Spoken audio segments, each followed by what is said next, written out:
Spirit Guide Messenger po. Hi Cancer! Cancer, ikaw ngayon ang bibigyan ko ng reading ha.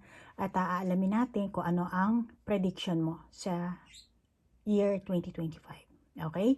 At doon po sa mga bago kong subscriber at sa mga cross-watcher, maraming salamat po at naligaw kayo dito sa aking YouTube channel. At gusto ko lang po ipaalam sa inyo na hindi po yan by accident. Dinala po kayo ng inyong gabay para makareceive kayo ng mensahe. Okay? So, Cancer, nandito po ang aking YouTube channel para suportahan kayo at mahatiran kayo ng mensahe.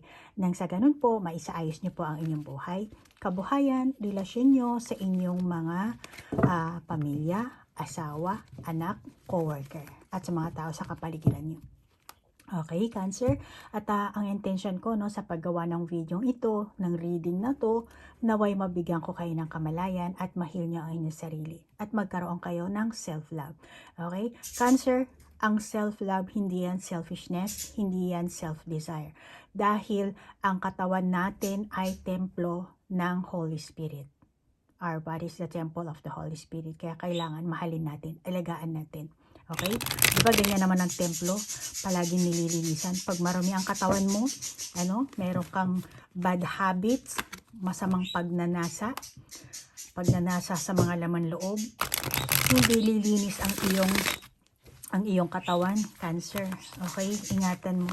At baka yung iba sa inyo,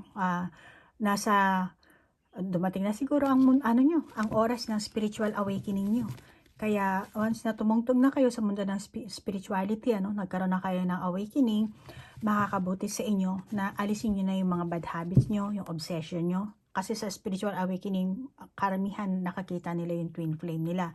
Baka yung iba sa inyong Cancer, nakita nyo na yung twin flame nyo, or baka naman fake na twin flame. Pero ikaw lang ang makakaalam yan ha, Cancer. Malalaman at malalaman mo yan. Hindi mo na kailangan magtanong sa iba. Pero suriin mo rin ang sarili mo. Baka meron ka rin, let's say meron kang asawa, meron kang karelasyon, tapos nakita mo yung twin flame mo, pagsasabayin mo. Hindi maganda yan. At huwag ka manluloko ng asawa mo, ng karelasyon mo, at huwag ka rin manluloko ng tao dahil sa pera. Okay? Reminder lang yan, paalala lang yan para mag-evolve ka. Cancer, hindi ko alam kung bakit ko sinasabi sa iyo ito dito sa ating reading. Malamang na gustong paalam ng gabay nyo. Kaya kayo nandito, kaya kayo naligaw, kaya kayo bumisita ulit. Meron ako nakikitang ganyan Subscribe, unsubscribe, balik na naman. It's okay, nasa sa inyo yan. Free will nyo po yan. At katulad ng sinasabi ko palagi dito sa YouTube channel ko, tayong mga tao, orchestrated na po tayo. At kumbaga, isa tayong Pinocchio. Alam niyo yung marionette doll na may sinulid, parang Instinct, 'di ba? Yung MTV ng Instinct, alam niyo 'yan, way 90s ata na nauso yung grupong 'yon. Yung kanta nilang Bye Bye Bye, 'di ba? May mga sinulid sila dito, parang may nag-aano sa kanila, may nagmamanipula. Actually, tayo mga tao, ganun tayo Which is meron naman tayong life destiny. Orchestrated, at dahil ang Panginoon mapagmahal, binigyan niya tayo ng free will at nasa sa atin na yun. Kaya Cancer, ang advice ko sa iyo, basahin mo ang Biblia. Wala namang mawawala kung magbabasa ka ng Biblia. Mas tatalas pa ang iyong kaalaman at magiging positive thinking ka. Malilinis mo pa ang iyong katawan. Okay, Cancer? Okay, so Cancer, pasensya na. Kung gusto mong i-fast forward mo lang. Pero kailangan ko sabihin niya dahil ako ay Spirit Guide Messenger. Kung ayaw mong pakinggan, it's up to you. It's your free will. Pero ngayon, aalamin natin ang iyong prediction sa 2025. Unahin natin sa iyong love life. Ano ba ang love life ni Cancer? May tumalsik na. Love life ni Cancer sa 2025.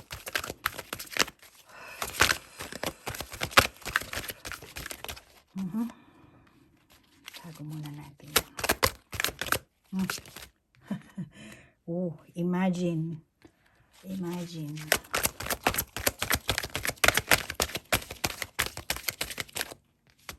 Dalawa. Okay, sila na lang. Okay, Cancer.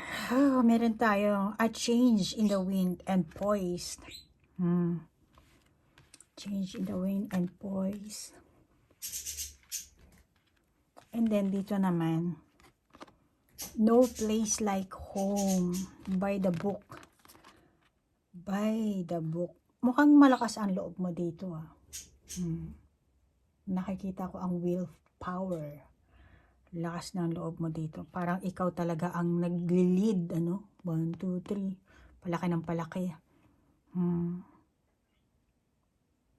Lakas ng loob. Masasabi kong pagnanais. Lagay muna natin dito sa baba para makita nyo sa camera. Okay. So, gusto mong lumikha. Gusto mong lumikha dito. Ano? Gusto mo itong mag-manifest. Ano? Purong, paghahangad. Purong paghahangad ang gusto mo dito. Pwede mong mailabas ang potential mo, Cancer, at the same time, ang katangahan mo rin. Yes, pwede kang magbalat kayo dito, mailabas mo yung iyong potential. Bakit? Bakit nga ba? Kasi sobra-sobra ang pagnanais mo. At tingin ko naman, mapapasa kamay mo naman kung ano talaga ang nais mo. Ano? Love life reading to ha. Love life mo to. Okay? Alam mo, Cancer, para kang para kang yung type na Cancer na yung tao na ano ba yung tawag dun? Cancer, whatever Cancer wants, Cancer gets. Di ba? May mga artistang gano'n eh. Pag gusto ni Lady Gaga, what Lady Gaga wants, Lady Gaga get. Ganun. Pero Cancer, remind ko lang, may karma. Okay? Kaya, make it good karma. Yes, oo, kung ano ang gusto mo, mapapasa kamay mo. Pero, depende kung paano mo mapapasa kamay yan. Kung ano ang pamamaraan mo. Okay? Kaya dito parang, tingnan mo yung mag-manifest ka ng good para hindi ka karmahin. Ala, ang ingay. Naglalaro yung mga ibon ko. Pasensya na, Cancer. So, Cancer 2025, ang energy mo sa love, gusto mo talagang lumikha. Lumikha, no place like home, by the book, poise, a change in the wind. Lumikha ng pagkakataon para sa pag-ibig. Yan ang gusto mong malamang. Gusto mong mag-manifest. Nagre-request ka dito sa buwan. At the same time, yung pagiging maagap sa pag-ibig, Cancer, kailangan mo rin yan sa taong ito. Ito ang taon para sa iyo, Cancer, na you can make things manifest. Mapapasa kamay mo. Yes, oo. Mahuhulog sa kamay mo. Pero, may consequences yan ha. Kaya, maging maging aware ka sa mga kinikilos mo. Lalabas ang husay mo. Lalabas ang pagiging malikhain mo. Lalabas ang pagnanais mo. Determinasyon mo. At yan ang magdadala talaga sa iyo ng tagumpay mo sa pag-ibig. Malamang yung iba sa'yo. At long last na pa sa kamay ko na. Masaya ka siguro this coming 2025.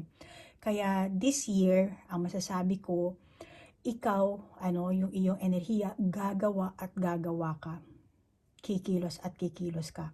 Para makilala mo ang isang tao, para makuha mo kung ano man ang nais mo, para magkaroon ka ng pamilya, magkaroon ka ng karelasyon. Kung kakilala mo na, then ganun din, kikilos at kikilos ka, lilikha ka ng mga pagkakataon para magkaroon kayo ng progress, At tingin ko, Cancer, sa iyo, maparaan kang tao or sanay ka na, Pero tandaan mo lang, Cancer, mahalaga pa rin ang tiyakin na walang panlilinlang na magaganap or baka illusion lang, Baka yung iba sa inyong paranoid, Kaya be aware ka lang sa mga kinikilos mo, sa mga ginagawa mo, Ano? Para hindi lahat ilusyon lang ang gumagana dito. Okay? At ako naghahangad ka ng happy family, then pwede kang mag-manifest, mapapasa kamay mo yan. Pero meron kang kailangan din i-suffer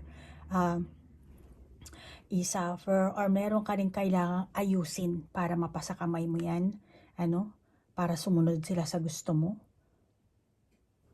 Kailangan mo silang, kung ba pamilya kayo dito, kailangan mo, kumbaga, kung ano yung gusto mo sa buhay, sa samahan nyo, kailangan maano mo sila, ang tawag dito, Cancer, bigyan mo sila ng malalim na dahilan na yung tipong maano sila, tawag dito, sorry ha, hindi lumalabas ang Tagalog ko sa Japanese ko lang na kumbaga masasatisfied sila sa gusto mo. Kaya meron kang 11 at saka 12 dito Kaya wag ka lang maging manipulative, Cancer. Wag mong ipagdiinan sa tao or sa karelasyon mo or pamilya mo yung gusto mo. Kailangan intindihin mo rin sila, Dapat step by step, kung alam mong hindi pwede, hindi pwede.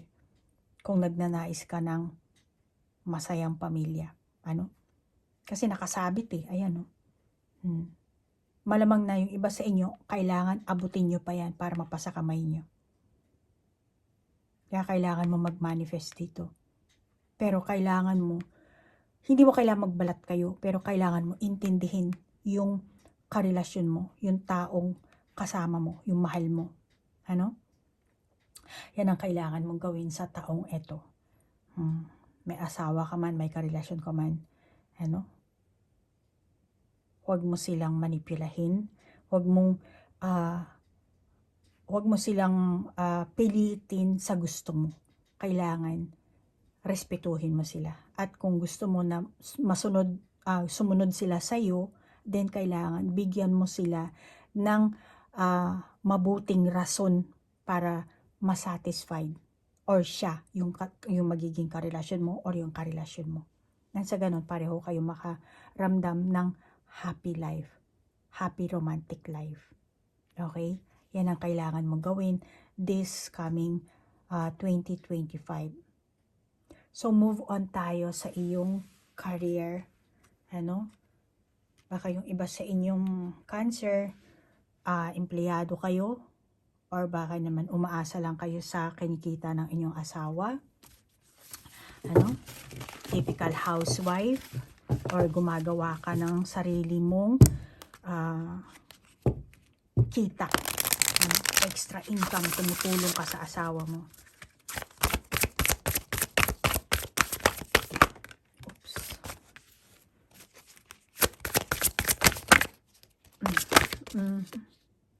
Ito na. Ito, may 3 baraha na bumagsak. Divine Nudges, The Wonder of Colors, then Medium Toolbox. Kuha tayo dito ng 2 pa. Cancer, iyong career to ha. Ang dami Tingnan natin. Nakakita ko dito kasi meron tayong feather dito. Divine Nudges na nakasulat. Then The Wonders of Colors. Ang daming color dito na which is nasa box. Nakakita ko ang sukdulan. Sobra. Kalabisan. At the same time, nasa Erica, malamang na pagkawala ng balanse.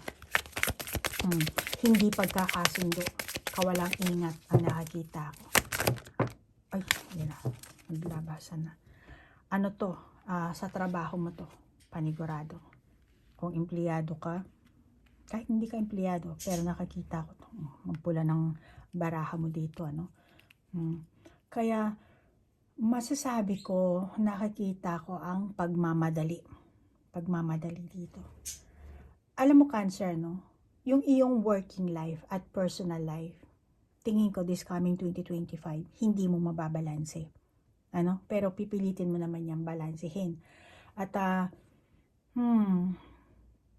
kung minsan may trabaho, minsan naman wala yung iba sa inyo, no? Tapos kapag nagkaroon ka naman ng trabaho, nagmamadali ka. Gusto mo agad tapusin, gusto mo agad umalis. Wala kang ingat sa pagdidesisyon mo. Okay? Alam mo, Cancer, kung isa kang empleyado, tingin ko delikado kang staff, baka puro mali-mali ang ginagawa mo sa trabaho mo. Kaya maaaring this year, ito ang magiging problema mo, lack of balance. Kaya siguro palagi ka nagmamadali, kasi inisip mo wala ka ng time, kasi kailangan, nagmamadali ka na. Kaya irita, stress, na andito yung mga Alam mo, Cancer, dapat tanungin mo ang sarili mo dito, lalo na kung ikaw ang Cancer na boss ng company,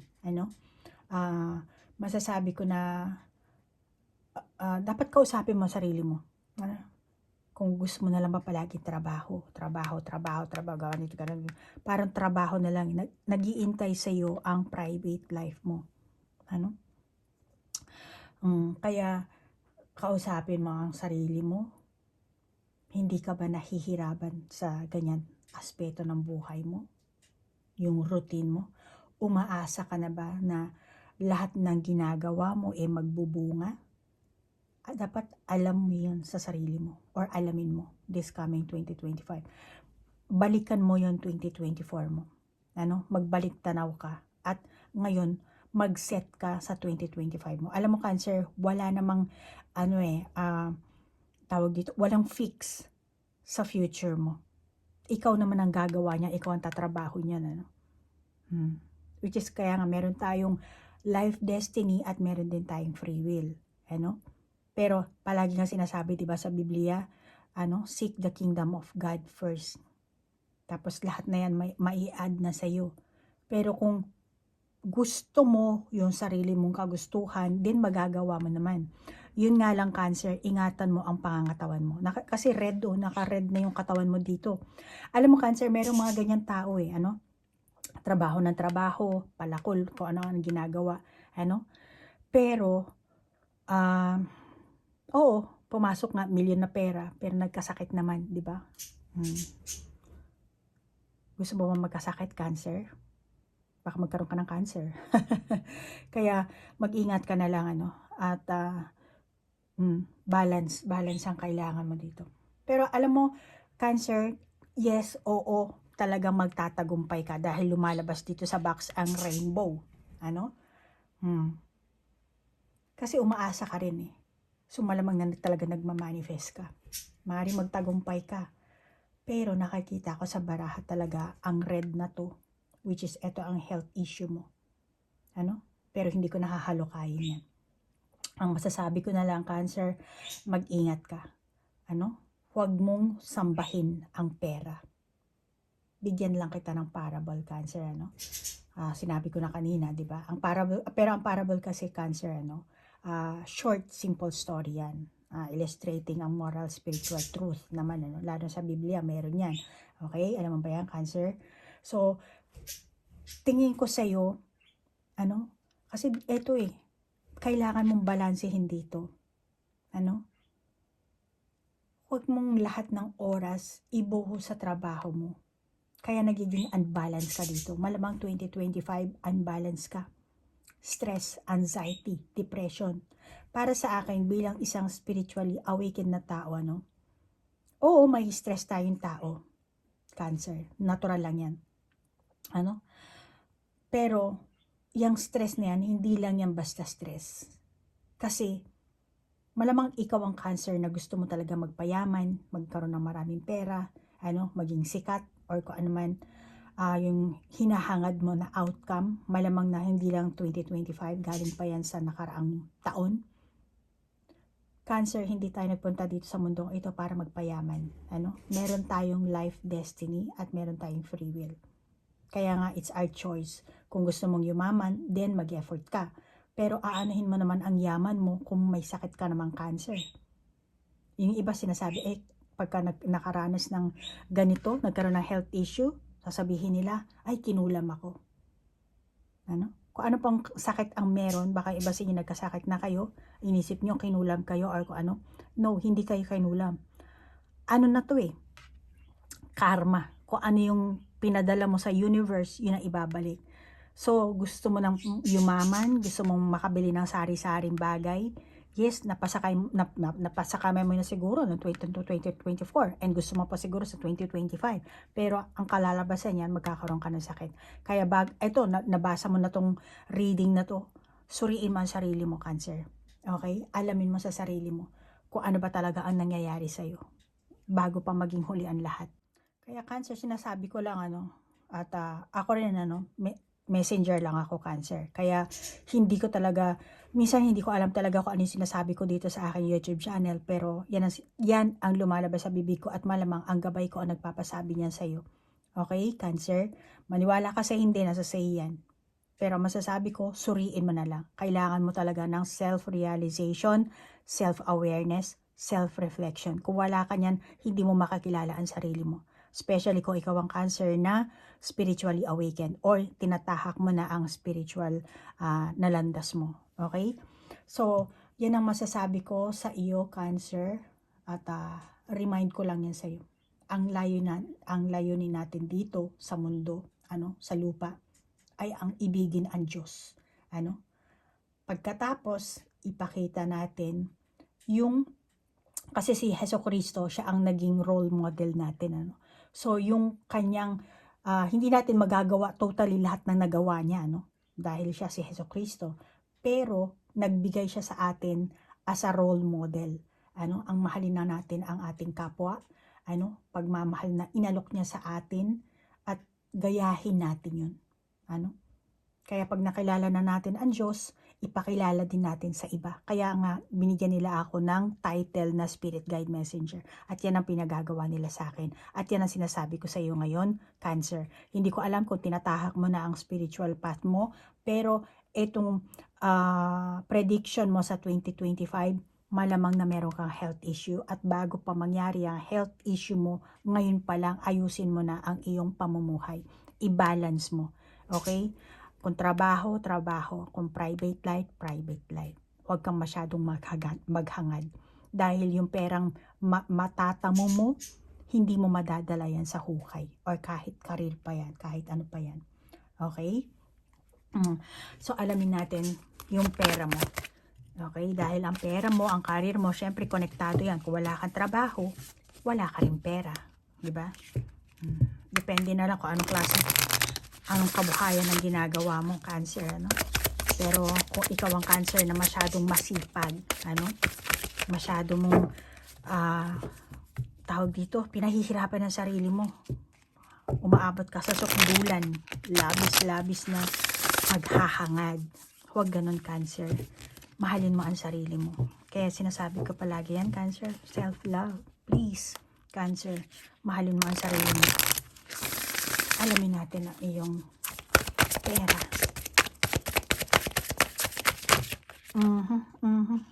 Ayan.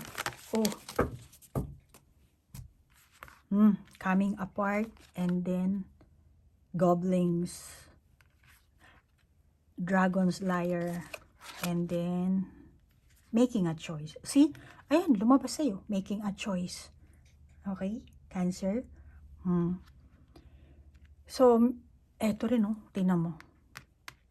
Nasa sa'yo yan. Kung gusto mo magpayaman ng magpayaman, walang problema, Cancer, kung gusto mo talaga ng pera, Pero, ayusin mo lang ang schedule mo. Okay? And tingin ko naman, magkakaroon ka naman talaga ng pera. At malamang this year, ang kailangan mo talagang gawin, choose happiness over financial security. Okay? Yan ang kailangan mong gawin. Kung ayaw mo maniwala, nasa say yan. Pero ito nakakita ko. Kasi Cancer, kapag nadedo ka, hindi mo madadala talaga ang pera sa kabilang buhay. Minsan sa buhay natin, para makagawa ka ng mga tamang pagpipilian, Cancer, kailangan natin iwanan ang ating binuo. Para sa iyo, asikasuhin mo yung iyong pananalapi, bago ka gumawa ng malaking desisyon. Okay, Cancer? Pag-isipan mo yan. Alamin mo kung magkano ang savings mo. Umiwas ka sa mga malaking bilihin ng iba sa inyo. Bumili ka ng kailangan talaga at makakabuti sa'yo. Tingnan mo muna kung magkano ang pondo mo, lalo na kung boss ka. At huwag mong kalimutan na gumawa talaga ng plano. Plano. Okay? Sa paglabas ng pera mo, actually, health mo to eh. Sa health mo, everything, magplano ka. Kahit sa relasyon din, magplano ka. Okay? Ito coming apart din. Alam mo, Cancer, tingin ko etong year 2025, eto na ang parang pinaka-ano mo eh. Ano bang masasabi kong dito? Sangang daan ang lumalabas eh. So, it's up to you, Cancer, kung ano ang landas na tatahakin mo. Nasa sayo yan. Pero eto, cleaning house. Linisin mo ang bahay mo. Maglinis ka. Mag-declutter ka. Alisin mo na ang hindi mo kailangan. Kasi pag naglinis ka, makikita mo kung ano yung mga, baka nagdoble-doble ka na ng pagbili ng mga bagay-bagay. Tapos bili ka ng bili. Meron pala nakatago dyan. Especially kapag nakatira ka sa malalamig na lugar, di ba? Syempre, yung summer clothes mo, hindi mo alam, meron ka palang dyan. Tapos pag winter na, bili ka na naman. Tapos pag linis mo ng meron na pala akong ganitong ganyan. So, syempre, konektado yan sa pera mo. Di ba? Bili ka ng bili. Mag-savings ka. Para paghandaan mo na yung health issue mo. Para makaingat ka. Makapag-ingat. Mali yung Tagalog ko. Makapag-ingat. Then, money at saka career mo, ang keyword mo dito, balance. Balance. Okay? Huwag mong pilitin ang sarili mo. Okay? And then, pag napagod ka, nakaramdam ka ng pagod, pahinga. Diyan ka maglabas ng pera para sa sarili mo. Okay? At yung pagpapalabas yung magpapaligaya sa'yo. Hindi yung pera na magpapautang ka or magpapadala ka sa mga kapatid mo, kung sa kanino ka magpapadala ng pera, wag, gamitin mo sa sarili mo. Kung meron ka lang pera na extra na pwedeng pamigay, pampahiram, doon ka lang magpahiram. Pero unahin mo muna ang sarili mo dito bago ka maging kalansay dito. Okay? Bago ka makaranas ng anxiety. Okay? Yung meron ka lang, kapag puno na yung cups mo, doon ka lang magbigay. Yan, parang yung box mo, maglabas ka ng rainbow. Pero kung wala kang ilalabas na rainbow, huwag ka na maglabas. Okay, Cancer, unahin mo ang sarili mo. Love yourself. So, Cancer, nagpapasalamat ako sa oras na inilaan mo. Yan ang prediction mo sa 2025. Maglinis ka na ng bahay mo. Okay? And salamat sa like, share, comment, at sa oras na inilaan nyo. Namaste po. Bye-bye.